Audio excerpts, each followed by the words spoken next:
ನಮಸ್ಕಾರ ಸ್ನೇಹಿತರೆ, good morning. ಸ್ಟಾರ್ಟಿಂಗಲ್ಲೇ ಹೇಳ್ದಾಗೆ ಗಾಡಿನ ತೊಗೊಂಬಂದಿದ್ದೀನಿ. ಬಟ್ ಇದು ನಾರ್ಮಲ್ ಗಾಡಿ ಅಲ್ಲ, ಸ್ವಲ್ಪ ಅಪ್ಗ್ರೇಡ್ ಆಗಿದೆ. ಅದು ಯಾವ ಗಾಡಿ ಅಂತ ಅಂದರೆ ಹೀರೋ ಎಕ್ಸ್ಪಲ್ಸ್ 200 4V. ತುಂಬ ದಿನ ಆಗಿತ್ತು ವೀಡಿಯೋಗಳನ್ನ ಬಿಟ್ಟು, ಯಾಕಂದರೆ ನನಗೂ ಸ್ವಲ್ಪ ಕೆಲಸಗಳಿತ್ತು. ಸೊ ಅದಕ್ಕೆ ಬಂದಿವತ್ತು ಎಕ್ಸ್ಪಲ್ಸ್ ಇದೆ ನನ್ನ ಹತ್ರ, ಮಾಡಿಫೈಡ್ ಆಗಿರೋ ಎಕ್ಸ್ಪಲ್ಸು. ಈ ಎಕ್ಸ್ಪಲ್ಸ್ ಬಗ್ಗೆ ಇದಕ್ಕೆ ಏನೇನು ಇನ್ಸ್ಟಾಲ್ ಮಾಡಿಸಿದ್ದಾರೆ ಎಲ್ಲ ನೋಡೋಣ. ರಾಮೇಶ್ವರಂ ಅಂತೆ, ಶ್ರೀ ರಾಮೇಶ್ವರಂ. ಬನ್ನಿ, ಗ್ರ್ಯಾಂಡ್ ಓಪನಿಂಗ್. ಇನ್ನು ಈಗ ಹೊಸ ಹೋಟ್ಲ್ ಅನ್ಸುತ್ತೆ ಓಪನ್ ಆಗಿರೋದು.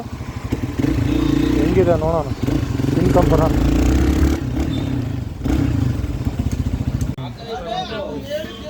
ಬನ್ನಿ.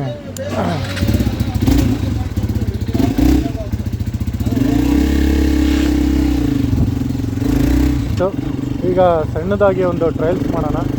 ಸಂಡೇ ನಾರ್ಮಲ್ ಎಕ್ಸ್ಪಲ್ಸ್ಗೂ ಈ ಎಕ್ಸ್ಪಲ್ಸ್ಗೂ ಲಾಟ್ ಆಫ್ ಡಿಫ್ರೆನ್ಸ್ ಇದೆ. ಅದನ್ನು ಗಾಡಿ ರನ್ನಿಂಗಲ್ಲಿ ಏನೇನಿದೆ ಅಂತ ಹೇಳ್ತೀನಿ. ಅಲ್ಲಿ ಹೋಗಿ ಕಂಪ್ಲೀಟಾಗಿ ಗಾಡಿನ ತೋರಿಸ್ಬಿಟ್ಟು ಗಾಡಿ ಬಗ್ಗೆ ನಿಮಗೆ ಕಂಪ್ಲೀಟಾಗಿ ಹೇಳ್ತೀನಿ. ಟ್ರಯಲ್ಸ್ ಕೂಡ ಹೋಗೋಣ ಬನ್ನಿ, ನೋಡೋಣ. ಇದು ನಾರ್ಮಲ್ ರೋಡಲ್ಲಿ ಗೊತ್ತಾಗಲ್ಲ ಹೆಂಗಿದೆ ಅಂತ. ಬನ್ನಿ, ಆಫ್ ರೋಡ್ ಹಿಡಿಯೋಣ. ಆಫ್ ರೋಡಲ್ಲಿ ಗೊತ್ತಾಗುತ್ತೆ.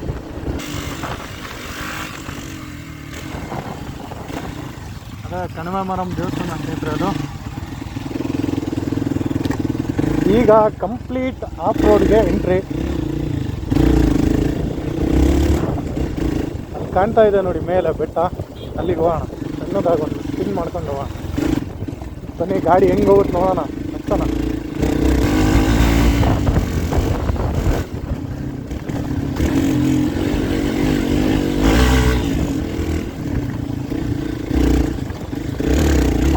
ಇದರಲ್ಲಿ ಕ್ವಿಕ್ ಥ್ರಾಟಲ್ ಹಾಕ್ಸಿರೋದಕ್ಕೆ ಪವರ್ ಚೆನ್ನಾಗಿ ಫುಲ್ ಮಾಡ್ತಿದೆ. ಒಂದೇ ಸಲ ಪವರ್ ಕೊಡುತ್ತೆ. ಚೂರು ಕೊಟ್ಟರೆ ಸಾಕು, ಪವರ್ ಹಂಗೆ ಎಷ್ಟು ಕೊಡುತ್ತೆ. ನಾರ್ಮಲ್ ಆದರೆ ಸ್ವಲ್ಪ ಹಿಂಡಬೇಕು.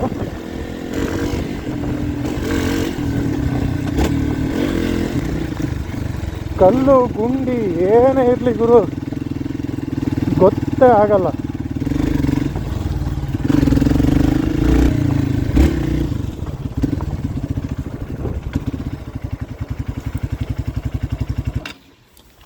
ನೋಡಿ ಹೇಗಿದೆ ದುರ್ಗ. ಸ್ವರ್ಗ ನಮ್ಮ ದುರ್ಗ ಅಂತ ಸುಮ್ಮನೆ ಟ್ಯಾಗ್ ಲೈನ್ ಹಾಕಿಲ್ಲ. ಹೆಂಗಿದೆ ನೋಡಿ. ಈ ಥರ ಇಷ್ಟ ಬಂದಾಗೆಲ್ಲ ಈ ಥರ ಗುಡ್ಡಕ್ಕೆ ಹೋಗಬೇಕು, ಬೆಟ್ಟ ಗುಡ್ಡಗಳನ್ನೆಲ್ಲ ಹತ್ತಬೇಕು, ಅಲ್ಲಿರೋ ಎಲ್ಲ ಗುಡ್ಡನೂ ಹತ್ತಬೇಕು ಅಂತಂದರೆ ಈ ಗಾಡಿ ತೊಗೊಳ್ಳಿ. ಅಂದರೆ ಆರಾಮಾಗಿ ಹೋಗ್ಬೋದು. ಈಗ ಕಂಪ್ಯಾರಿಸನ್ ಭಾಳ ವರ್ಷ ಆಯಿತು, ಮತ್ತು ಭಾಳ ಜನ ಎಕ್ಸ್ಪಲ್ಸ್ ಬಗ್ಗೆ ಹೇಳಿದ್ದಾರೆ, ಕೇಳಿದ್ದೀರಾ. ಬಟ್ ಇದರಲ್ಲಿರೋದು ಏನಂತ ಅಂದರೆ ನಾರ್ಮಲ್ ಎಕ್ಸ್ಪಲ್ಸ್ಗೂ ಈ ಎಕ್ಸ್ಪಲ್ಸ್ಗೂ ಲಾಟ್ ಆಫ್ ಡಿಫ್ರೆನ್ಸ್ ಇದೆ. ಈ ಗಾಡೀಲಿ ಏನೇನು ಚೇಂಜಸ್ ಮಾಡಿಸಿದ್ದಾರೆ, ಏನೇನು ಹಾಕ್ಸಿದ್ದಾರೆ ಅಂತ ಎಲ್ಲ ಹೇಳ್ತೀನಿ. ಅದು ಟಾಪ್ ಬಾಕ್ಸಿಂದು ಸಪ್ರೇಟಾಗಿ ಹೇಳ್ತೀನಿ. ಅದು ತುಂಬ ಇಂಟ್ರೆಸ್ಟಿಂಗ್ ಆಗಿದೆ. ಇದರಲ್ಲಿ ಫ್ರಂಟಲ್ಲಿ ನೋಡೋದಾದರೆ ಜೆಜಿದು ಫಾಗ್ ಲ್ಯಾಂಪ್ ಹಾಕ್ಸಿದ್ದಾರೆ, ನೋಡ್ಬೋದು. ಸ್ವಲ್ಪ ನಾನು ಸ್ಟಾರ್ಟಿಂಗ್ ಮ್ಯಾಡ್ ಡಾಗ್ ಅಂದ್ಕೊಂಡಿದ್ದೆ, ಈಗ ನೋಡಿದಾಗ ಗೊತ್ತಾಯಿತು HJG ಅದು. ಏನೇನು ಮಾಡಿದ್ದಾರೆ ಅಂತಂದರೆ ಈ ಗಾಡೀಲಿ ಸ್ವಲ್ಪ ನೀವು ಅಬ್ಸರ್ವ್ ಮಾಡಿ, ಗಾಡಿನ ನಾರ್ಮಲ್ ಎಕ್ಸ್ಪಲ್ಸ್ಗಿಂತ ಸ್ವಲ್ಪ ಹೈಟ್ ಬರುತ್ತೆ. ಯಾಕಂದರೆ ಹಿಂದೆ ಮತ್ತು ಮುಂದೆ ಸಸ್ಪೆನ್ಷನ್ಸ್ನ ಅವರು ಆಲ್ಟ್ರ್ ಮಾಡಿಸಿದ್ದಾರೆ. ಸೊ ಸಸ್ಪೆನ್ಷನ್ ಹಿಂದೆ ಸಸ್ಪೆನ್ಷನ್ ನೋಡ್ತಿರ್ಬೋದು, ಇದು ಅಡ್ಜಸ್ಟಬಲ್ ಸಸ್ಪೆನ್ಷನ್ಸು. ಇಲ್ಲಿದೆ ನೋಡಿ ಅಡ್ಜಸ್ಟಬಲ್ಸ್. ಅದಾದರೆ ಹ್ಯಾಂಡ್ಲ್ ಬಾರ್ ರೈಸರ್ಸ್ ಇದೆ, ರ್ಯಾಲಿ ಹ್ಯಾಂಡ್ಲ್ ಬಾರ್ ರೈಸರ್ಸ್ ಹಾಕ್ಸಿದ್ದಾರೆ. ಅದಾದಮೇಲೆ ತುಂಬ ಇಂಟ್ರೆಸ್ಟಿಂಗ್ ಅಂದರೆ ಸ್ವಲ್ಪ ನಾರ್ಮಲ್ ಬೈಕಲ್ಲಿ ನಾರ್ಮಲ್ ಥ್ರಾಟಲ್ ಇರುತ್ತೆ, ಬಟ್ ಇದರಲ್ಲಿ ಕ್ವಿಕ್ ಥ್ರಾಟಲ್ ಹಾಕ್ಸಿದ್ದಾರೆ. ಆಫ್ ರೋಡಲ್ಲಿ ಫುಲ್ ಜಾಸ್ತಿ ಬೇಕು, ಮತ್ತು ಪವರು ಸ್ವಲ್ಪ ಜಾಸ್ತಿ ಬೇಕು. ಇದರಲ್ಲಿ ಏನಂದರೆ ಸ್ವಲ್ಪ ಕೊಟ್ಟ ತಕ್ಷಣ ಒಂದು 20% ಕೊಟ್ಟರು ಪಿಕಪ್ ಬೇಗ ತಾಣುತ್ತೆ. ನಾರ್ಮಲಲ್ಲಿ ಸ್ವಲ್ಪ ಒಂದು 30 to 40% ಕೊಡಬೇಕು. ಇದರಲ್ಲಿ ಸ್ವಲ್ಪ 20% ಕೊಟ್ಟರು ಸಾಕು, ಸ್ವಲ್ಪ ಚೆನ್ನಾಗಿ ಬೇಗ ಫುಲ್ ತಾಣುತ್ತೆ. ಹಿಂಡೋದೇನು ಬೇಡ, ಅವಶ್ಯಕತೆ ಇಲ್ಲ. ತುಂಬ ಯೂಸ್ ಆಗುತ್ತೆ ಆಫ್ ರೋಡ್ ಎಲ್ಲ ಹೊರಟಾಗ. ತುಂಬ ಮೇನ್ ಇಂಟ್ರೆಸ್ಟಿಂಗ್ ಥಿಂಗ್ ಅಂದರೆ ಇದರಲ್ಲಿ ರ್ಯಾಲಿ ಸೀಟ್ಸ್ ಹಾಕ್ಸಿದ್ದಾರೆ. ಯಾಕಂದರೆ ಇದರಲ್ಲಿ ನಾರ್ಮಲ್ ಸೀಟ್ಸ್ ಬರುತ್ತೆ, ಅದನ್ನು ತೆಗ್ಸಿ ರ್ಯಾಲಿ ಸೀಟ್ ಹಾಕ್ಸಿದ್ದಾರೆ ಫುಲ್ಲು. ಸೇಮ್ ಈಗ ರ್ಯಾಲಿ ಎಡಿಷನ್ಗೆ ಏನಿದೆ ಅದೇ ಸೀಟ್ ಇದು. ಸ್ಮೂತಾಗೇ ಇದೆ, ಸ್ವಲ್ಪ ಭಾಳ ಸ್ಮೂತಾಗಿದೆ ಇದು. ಮತ್ತು ಹಿಂದೆ ನೋಡೋದಾದರೆ ಇದರಲ್ಲಿ ಮಡ್ಗಾಡು ಇಲ್ಲಿವರೆಗೂ ಬರುತ್ತೆ. ನೀವು ನೋಡಿದ್ದೀರಾ, ಇಲ್ಲಿವರೆಗೂ ಮಡ್ಗಾಡು ಬರುತ್ತೆ. ಬಟ್ ಅವರು ಈ ಮಡ್ಗಾಡನ್ನ ಕಟ್ ಮಾಡಿಸಿ, ಈ ಮಡ್ಗಾಡನ್ನ ತೆಗ್ಸಿ ಈ ಕಡೆ ನೋಡಿ ಕೆಳಗಡೆ ಕಾಣ್ತಾ ಇದೆಯಾ, ಇದನ್ನೆಲ್ಲ ಅವರೇ ಆಲ್ಟ್ರ್ ಮಾಡಿಸಿರೋದು. ಇದು ಬ್ಯಾಂಗ್ಳೂರಲ್ಲಿ ಎಲ್ಲೋ ಸಿಗುತ್ತೆ ಅಂದರು, ಅದು ನನಗೂ ಐಡಿಯಾ ಇಲ್ಲ. ಬ್ಯಾಂಗ್ಳೂರಿಂದ ತರಿಸಿ ಹಾಕ್ಸಿರೋದಂತೆ. ಇಲ್ಲಿ ನೋಡ್ಬೋದು. ಇದೇನು ಕಟ್ ಮಾಡಿ ಹಾಕ್ಸಿರೋದಲ್ಲ, ಇದು ರೆಡಿ ಮಾಡಿರೋದು. ಇದು ಫ್ರೇಮ್ನ ರೆಡಿ ಮಾಡಿ ಆಲ್ಟ್ರ್ ಮಾಡಿರೋದು. ಚೆನ್ನಾಗೇ ಕಾಣ್ತಿದೆ. ಸ್ವಲ್ಪ ಗಾಡಿ ಹಿಂದೆ ತುಂಬ ಸ್ಪೇಸ್ ಎಲ್ಲ ಚೆನ್ನಾಗಿ ಕಾಣುತ್ತೆ. ಹಿಂದೆ ಟಾಪ್ ರ್ಯಾಕ್ ಕೂಡ ಇದೇ ಕಂಪ್ನಿದು ಅನಿಸುತ್ತೆ. ಇದು ಯಾವ ಕಂಪ್ನಿದು, ಇದು ಕಂಪ್ನಿ ಗೊತ್ತಾಗ್ತಾ ಇಲ್ಲ. ಬಟ್ ಟಾಪ್ ರ್ಯಾಕ್ ಕೂಡ ಚೆನ್ನಾಗಿದೆ, ಸ್ವಲ್ಪ ತಿಕ್ಕಾಗಿದೆ, ಗಟ್ಟಿ ಇದೆ ಸ್ವಲ್ಪ. ಇದು ಬಜಾಜ್ ಡಾಮಿನಾರ್ ಇಂಡಿಕೇಟರ್ಸ್ ಇವು. ಬಜಾಜ್ದು ಮತ್ತು ಡ್ಯೂಕ್ 390 ಸೇಮೇ ಬರುತ್ತೆ. ಸೊ ಡ್ಯೂಕ್ 390 KTM ಶೋರೂಮಲ್ಲಿ ತೊಗೊಂಡ್ರೆ 50 ರೂಪೀಸ್ ಜಾಸ್ತಿ, ಬಜಾಜಲ್ಲಿ ತೊಗೊಂಡ್ರೆ 50 ರೂಪೀಸ್ ಕಮ್ಮಿ. ಸೊ ಅಷ್ಟೇ. ಇಂಜಿನ್ ಬಗ್ಗೆ ಮಾತಾಡೋದಾದರೆ 204 ವೀಲ್ ಏನಿದೆ ಅದೇ ಇಂಜಿನಲ್ಲಿ ಏನು ವ್ಯತ್ಯಾಸ ಏನೂ ಇಲ್ಲ, ಸೇಮ್ ಏನಿದೆಯೋ ಅದೇ ಥರನೇ ಇದೆ. ಮತ್ತು ಇದರಲ್ಲಿ 390 ಅಡ್ವೆಂಚರ್ದು ಫುಟ್ ಪೆಕ್ಸ್ ಇದೆ, ಇಲ್ಲಿ ನೋಡ್ಬೋದು. ಇದರಲ್ಲಿ MW full system performance exhaust ಹಾಕ್ಸಿದ್ದಾರೆ. ಬನ್ನಿ ತೋರಿಸ್ತೀನಿ ನೋಡಿ. ಇದೆ MW ಪರ್ಫಾರ್ಮೆನ್ಸ್ ಅಂತ. ಬೆಂಡ್ ಪೈಮ್ ನೋಡಿ ಹೇಗಿದೆ. ಬಟ್ ಇದರಲ್ಲಿ DB ಕಲರ್ ತೆಗ್ದಿಲ್ಲ, ಸೊ DB ಕಿಲ್ಲರ್ ಇಲ್ಲೇ ಇದೆ. ಸ್ವಲ್ಪ ಲೈಟಾಗಿ ಸೌಂಡ್ ಬರುತ್ತೆ, ಬನ್ನಿ ಸೌಂಡ್ ನೋಡೋಣ.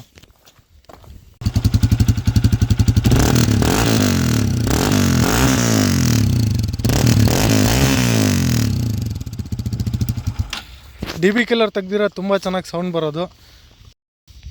DB ಕಿಲ್ಲರ್ ತೆಗ್ದಾಗ ಒಂದ್ಸಲ ಸೌಂಡ್ ಹೆಂಗಿರುತ್ತೆ ಅಂತ ನೋಡೋಣ. DB ಕಿಲ್ಲರ್ ತೆಗಿಯೋಕ್ಕೆ ನನ್ನ ಹತ್ರ ಎಲಂಕಿನೂ ತಂದಿಲ್ಲ, ಅಂತಂದರೆ ಅದನ್ನು ಆ ಥರ ವರ್ಕ್ ಮಾಡಿದ್ದಾರೆ, ಅಂದರೆ ಅಷ್ಟೊಂದು ಆಫ್ ರೋಡ್ ಮಾಡಿದ್ದಾರೆ. ಈಗ ಸಸ್ಪೆನ್ಷನ್ಸು ವರ್ಕ್ ಆದಂಗೆ ಸ್ವಲ್ಪ ಸ್ಮೂತ್ ಆಗುತ್ತೆ, ಆಟೋಮೆಟಿಕ್ ಅದಾಗದೇ ಸ್ಮೂತ್ ಆಗುತ್ತೆ. ಯಾರಿಗೂ ಇದು ಹಿಂದೆ ಹೀರೋ ಹೊಂಡದು ಟಾಪ್ ಬಾಕ್ಸ್ ಹಾಕ್ಸ್ಕೊಂಡು ಅಡ್ಡಾಡ್ತಿದ್ದಾರೆ ಅಂತ. ಸೊ ಈಗ ಏನು ಚೆನ್ನಾಗೇ ಕಾಣ್ತಾ ಇದೆ ಟಾಪ್ ಬಾಕ್ಸು. ಸ್ವಲ್ಪ ಕ್ಲೀನಾಗಿ ನೋಡಿದವರಿಗೆ ಇದ್ಯಾವ್ದು ಗುರು ಹೀರೋ ಹೊಂಡದು ಟಾಪ್ ಬಾಕ್ಸ್ ಥರ ಕಾಣುತ್ತೆ. ಸೇಮ್ ಟಾಪ್ ಬಾಕ್ಸ್ ಹೀರೋ ಹೊಂಡದೆ ಸೈಡ್ ಬಾಕ್ಸು, ಆ ಬಾಕ್ಸ್ನ ಇವರು ಟಾಪ್ ಬಾಕ್ಸ್ ಮಾಡ್ಕೊಂಡಿದ್ದಾರೆ. ಎಂಥ ಕ್ರೇಜಿ ಅಲ್ಲ. ಸ್ವಲ್ಪ ನಾರ್ಮಲ್ ಎಕ್ಸ್ಪಲ್ಸ್ಗೂ ಈ ಎಕ್ಸ್ಪಲ್ಸ್ಗೂ ತುಂಬ ಲಾಟ್ ಆಫ್ ಡಿಫ್ರೆನ್ಸ್ ಇದೆ. ಈ ಗಾಡಿನ ಯಾವುದಕ್ಕೆ ಕಂಪೇರ್ ಮಾಡ್ಬೋದು ಅಂತಂದರೆ ಎಕ್ಸ್ಪಲ್ಸ್ 204V ರ್ಯಾಲಿ ಎಡಿಷನ್ನಿಗೆ ಈಸಿ ಕಂಪೇರ್ ಮಾಡ್ಬೋದು. ಯಾಕಂದರೆ ರ್ಯಾಲೀಲಿ ಏನೇನು ಬೇಕೋ ಏನೇನಿದೆಯೋ ಸೇಮ್ ಎಲ್ಲ ಥರನೂ ಹಾಕ್ಸಿದ್ದಾರೆ. ಫುಟ್ ಬ್ಯಾಕ್ಸ್ ಚೇಂಜ್ ಇದೆ ರ್ಯಾಲೀಲಿ, ಇದರಲ್ಲೂ ಫುಟ್ ಬ್ಯಾಕ್ಸ್ ಚೇಂಜ್ ಆಗಿದೆ. ಅದರಲ್ಲಿ ಸಸ್ಪೆನ್ಷನ್ ಸ್ವಲ್ಪ ಹೈಟ್ ಬರುತ್ತೆ, ಇದರಲ್ಲೂ ರೇಸ್ ಸಸ್ಪೆನ್ಷನ್ನು ಸ್ವಲ್ಪ ಹೈಟ್ ಇದೆ. ಮತ್ತು ಅದರಲ್ಲಿ ನಾರ್ಮಲ್ ಸೀಟ್ಸ್ ಬರೋಲ್ಲ, ರ್ಯಾಲಿ ಸೀಟ್ಸ್ ಬರುತ್ತೆ. ಇದರಲ್ಲೂ ಕೂಡ ರ್ಯಾಲಿ ಸೀಟ್ಸ್ ಇದೆ. ಮತ್ತು ಅದು ಬಿಟ್ಟರೆ ಟೈರ್ ಬಂದರೆ ಅದೇ C8 ಟೈರ್ಸ್ ಇದೆ, ಫ್ರಂಟ್ ಟು ಬ್ಯಾಕು ಇದೆ 90/90. ಬ್ಯಾಕಲ್ಲಿ ಕೂಡ C8 ಟೈರ್ಸ್ ಇದೆ 120/80. ಪಕ್ಕಾ ಆಫ್ ರೋಡಿಂಗ್ ಮಾಡಬೇಕು ಅಂತಂದರೆ ಮೇಯ್ನಾಗಿ ಟೈರ್ಸ್ ತುಂಬ ಇಂಪಾರ್ಟೆಂಟ್ ಆಗುತ್ತೆ. ಟೈರ್ಸ್ ಒಂದು ಚೇಂಜ್ ಮಾಡಿಸ್ಬೇಕು, ಅದು ಬಿಟ್ಟರೆ ಬೇರೆ ಏನೂ ಚೇಂಜ್ ಮಾಡಿಸೋದು ಬೇಡ. ರೈಡ್ಗಳನ್ನ ಹೋಗಿದೆ, ರೈಡ್ಗಳೆಲ್ಲ ಮಾಡಿದೆ, ತುಂಬ ರೈಡ್ಗಳು ಮಾಡಿದೆ ಇದು. ಮತ್ತು ಇದರಲ್ಲಿ ಇಂಟ್ರೆಸ್ಟಿಂಗ್ ಥಿಂಗ್ ಅಂದರೆ ಈ ಗಾಡಿ ಎಲ್ಲಿಗೆ ಹೋಗಿದೆ ಅಂತಂದರೆ ಗೌತಮ್ ನಾಯ್ಡು ಅವರು ಇದ್ದಾರಲ್ವ, ಅವ್ರು ಆರ್ಗನೈಸ್ ಮಾಡಿರೋ ರೈಡ್ ಹೋಗಿ ಬಂದಿದೆ ಈ ಗಾಡಿ. ಎಲ್ಲ ಎಕ್ಸ್ಪಲ್ಸ್ಗಿಂತ ಈ ಎಕ್ಸ್ಪಲ್ಸ್ ತುಂಬ ಚೆನ್ನಾಗಿದೆ ಅಂತ ಹೇಳ್ತಾ ಇಲ್ಲ. ಸೊ ನಾನು ಹೊಡೆದಿರೋ ಎಕ್ಸ್ಪಲ್ಸಲ್ಲಿ ಈ ಎಕ್ಸ್ಪಲ್ಸ್ ದಿ ಬೆಸ್ಟ್ ಎಕ್ಸ್ಪಲ್ಸ್ ಅಂತಲೇ ಹೇಳ್ಬೋದು, ಯಾಕಂದರೆ ಅಷ್ಟು ಚೆನ್ನಾಗಿದೆ ಗಾಡಿ. ಆಫ್ ರೋಡ್ ಹೊಡೆದಿದ್ದು ಒಂದು ಕ್ಲಿಪ್ ಹಾಕ್ತೀನಿ, ನೋಡ್ಕೊಂಬನ್ನಿ.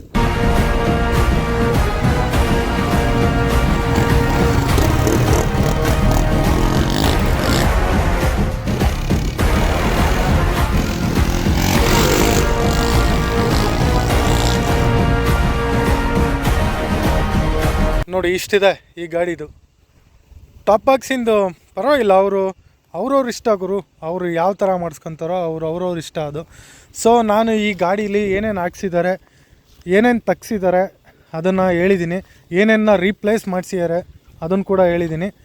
ಸೊ ಗಾಡೀಲಿ ಇಷ್ಟಿದೆ ಈಗ ಕಂಡೀಷನ್. ಇವ್ರ ಗಾಡಿ ಮೈಲೇಜ್ ಬರ್ತಾ ಇರೋದು 35 ಬರುತ್ತಂತೆ. ಆಫ್ ರೋಡ್ ಎಲ್ಲ ಮಾಡಿದ್ರೆ 30 ಬರ್ಬೋದು ಅಂತ ಅಂದರು. ಬಟ್ ಇವ್ರು ಹೋಗ್ತಾನೆ ಇರ್ತಾರೆ. ಬಟ್ ನೀವು ಈ ಥರ ಎಲ್ಲ ಟ್ರಯಲ್ಸ್ ಎಲ್ಲ ಹೊಡಿತೀರ ಅಂದರೆ ಒಂದು 30 ಅಂದ್ಕೊಳ್ಳಿ, ಹೈವೇ ಮೇಲೆ ಹೋಗ್ತೀರಾ ಅಂದರೆ ಒಂದು 35 ಬರ್ಬೋದು ಅಷ್ಟೇ. ಆದ್ರೂ ಮೈಲೇಜ್ನ ಭಾಳ ಎಕ್ಸೆಪ್ಟ್ ಮಾಡೋಕ್ಕಾಗಲ್ಲ ಇದರಲ್ಲಿ.